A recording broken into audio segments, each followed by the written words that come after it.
这里是5个妹子，她们分别以各种姿势被魔物捆绑破裂，而队里唯一正常的男性猎人看到如此一幕时，只觉得心好累。基克尔，一位从未谈过恋爱的20岁男性，从小为掌握猎杀魔物之术专注训练到18岁，入职猎人之后，每日只顾手刃魔物。他的青春年华没有一点色彩。在旧友发来结婚邀请函之后，基克尔决定提前退休，这活谁爱干谁干，他要去上大学，享受美好人生。工会请他艾诺梅试图用退休金挽留他，然而这2年来，基克尔整日工作没空花销，他现在甚至比猎人工会还有钱。正好今天工会来了一个新人，是位可爱的兽人格斗家伊辛。伊辛今天初次上阵，艾诺梅让基克尔带新人做任务。见基克尔盯着伊辛眼都不眨，心中暗喜，难道这是他喜欢的类型？然而基克尔心里想的是，如果伊辛本事足够，他就丢下摊子走人了。2组人来到萌芽森林，伊辛18岁，刚刚高中毕业。基克尔问他，把花样年华浪费在这种血雨腥风的工作上，不觉得虚度光阴吗？话音刚落，基克尔只感觉有3道回旋镖插向自己，还没战斗他就快被自己击倒了。但伊辛依旧不这么觉得，能加入这个行列，他感觉到非常开心和骄傲。青春洋溢的光芒让基克尔睁不开眼。突然，伊辛在空中嗅了嗅，准确地辨别出了魔物出没的方向。2个人过去一看，发现有2只史莱姆在活动，居然能探查到这么远距离的敌人，兽人的能力果然很厉害。基克尔张弓搭箭，戴上帽子，结果一扭头，伊辛已经冲到了史莱姆面前，对这2只史莱姆行礼请赐教。但史莱姆才不和你讲道理，直接一坨粘液护脸扑倒伊辛。史莱姆软软弹弹，伊辛的拳头根本起不到任何作用，反倒被史莱姆趁机袭胸。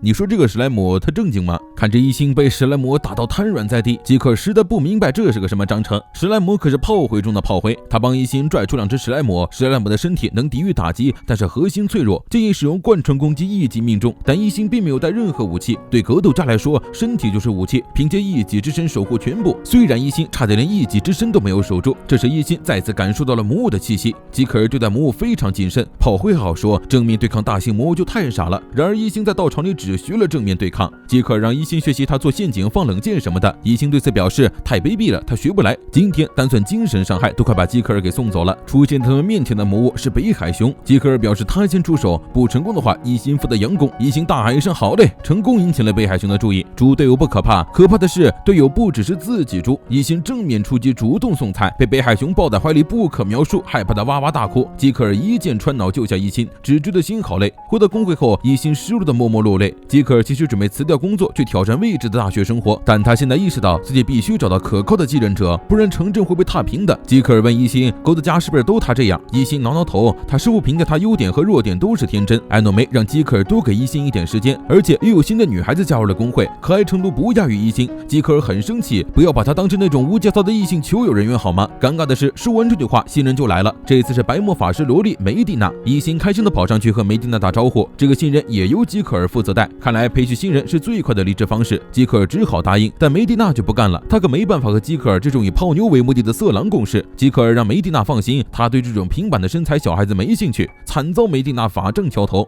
学生们的青春重头戏文化节，当猎人和准猎人们其乐融融准备享受诸多项目时，基克尔却一整天都在校内当保安，一生一度的青春几乎都浪费在帮人上。基克尔现在只想赶紧培育好继承人后退休好去考大学。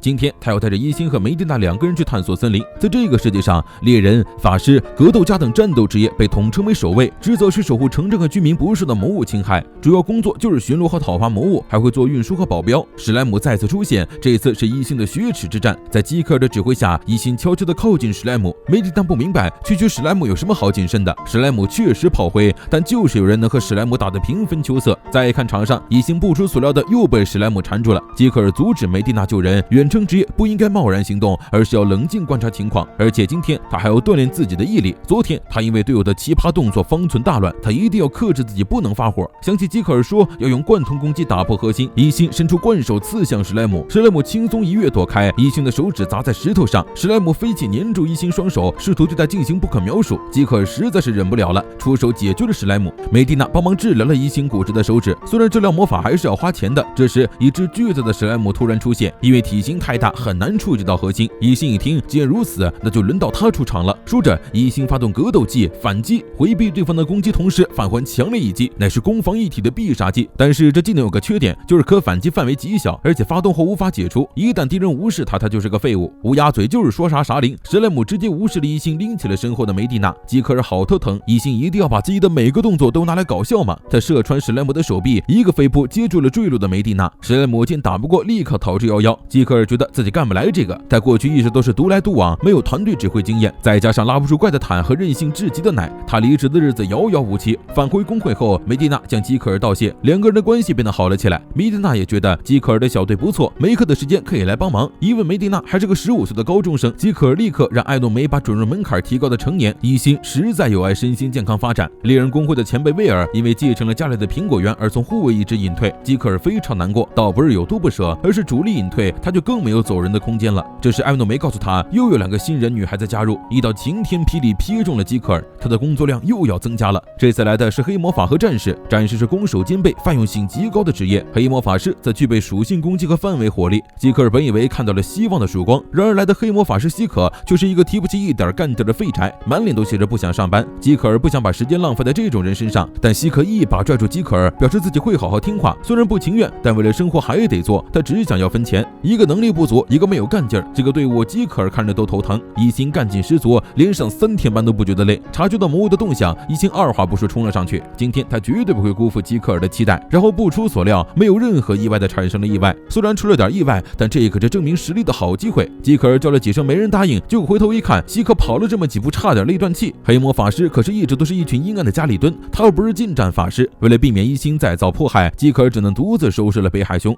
吉克尔知道一心是想他好好休息，但只有做好自己的工作，才有关心别人的权利。不成熟的关心只会给人造成麻烦。说着，吉克尔摸了摸一心的头，他同样也很关心一心的安全，所以希望一心能够更加真实的自己。今天的任务是见识希可身为黑魔法师的能力。正巧他身后就是个魔物巢穴，一群可爱的星兔从巢穴中蹦出来。这么可爱的东西真的会攻击人吗？一心被萌得忘乎所以，结果下一秒就遭到了星兔的暴揍。因为巢穴周围盘踞着北海熊，星兔积累了太多压力而变得非常亢奋。希可本来对星兔也下不去手，被一只兔的头锤揍了之后登场发飙，用雷击对着星兔狂轰滥炸，对周围环境伤害显著，目标星兔血都没掉，倒是把希可累得不行。希可表示魔法很强，但反应太慢，说白了就是缺乏运动。吉克尔决定袖手旁观，让希可继续努力。他照顾新人只是为了找到合适的接班人。希可很生气，本以为吉克尔会是个很会照顾人的大哥哥，没想到却是个自私鬼。既然如此，就靠他们2个战斗好了。而此时的一心照例在被怪物不可描述，希可也紧接着因为太菜被星兔绑架。吉克尔实在不想被当成旁观被魔物蹂躏少女的可疑男性，决定动手帮忙。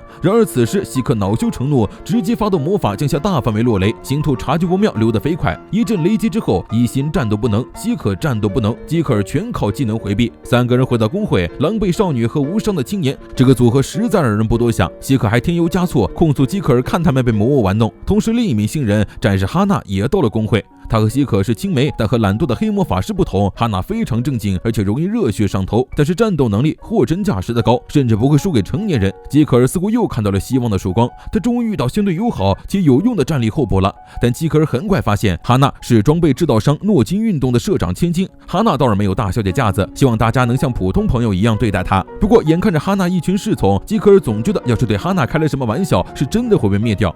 临走前，随从们特地嘱咐吉克尔好好照顾他们家大小姐。而至于哈娜的事，让他去问希可。哈娜有着只有旁人才知道的另一面自己。吉克尔倒是想问希可，但是今天他居然为了玩游戏而翘班了。于是组队的只有一心、哈娜和他。遇到史莱姆，一心满脸期待地看着吉克尔。这次他说什么都要一雪前耻。然而他还没有来得及动弹，吉克尔就一个手滑把史莱姆解决了。他实在是看不见一心获胜的可能性啊！一心也很着急，如果不积累经验的话，他一辈子都是半吊子呀。这时，一只火爆野猪从森林冲了过来，吉克尔还没有来得及动手，野猪就把哈娜拎起锤子锤飞，头发越粉，打人越狠，这是何等可怕的怪力！突然，一心察觉到有大量魔物正在靠近，面对成群的野猪，吉克尔立刻带2人跑到下坡。后脚长的动物不善于跑下坡，只要让野猪摔倒，他们就能占据上风。话音刚落，一心摔倒了，一心被野猪围住，一心奋起了，一心战败了。哈娜面红耳赤，和魔物战斗居然是这么下流的事情吗？他虽然做好了随时战败的准备，但没想到还要受到如此屈辱。入。哈娜决定使用真正的力量狂化，将野猪一扫而空。狂化是以理性为代价获得力量的战技，虽然狂化时记忆模糊，但他还能分辨出敌我。说着，哈娜解放真身，使出狂化。他发怒了，他变成软妹，他动手了。400公斤的野猪在天上飞，基克尔目瞪口呆。哈娜的狂化和他想象中的不太一样，这真不是喝醉了吗？解决完野猪的时候，哈娜猛地扑倒基克尔一顿洗面奶，要亲亲摸摸夸夸。哈娜对基克尔使出怀中抱哥杀，基克尔吐血昏迷。然而等到哈娜清醒过来，就什么都不记得了。他一直以为狂化后的自己在奋勇战斗，家人们也是这么哄着他的。但基克尔明白这种谎言是没法持久的。不过迫于哈娜身后那群气势十足护卫的威胁，基克尔选择当个从犯，照顾4个新人，让他心力交瘁，到头来还什么收获都没有。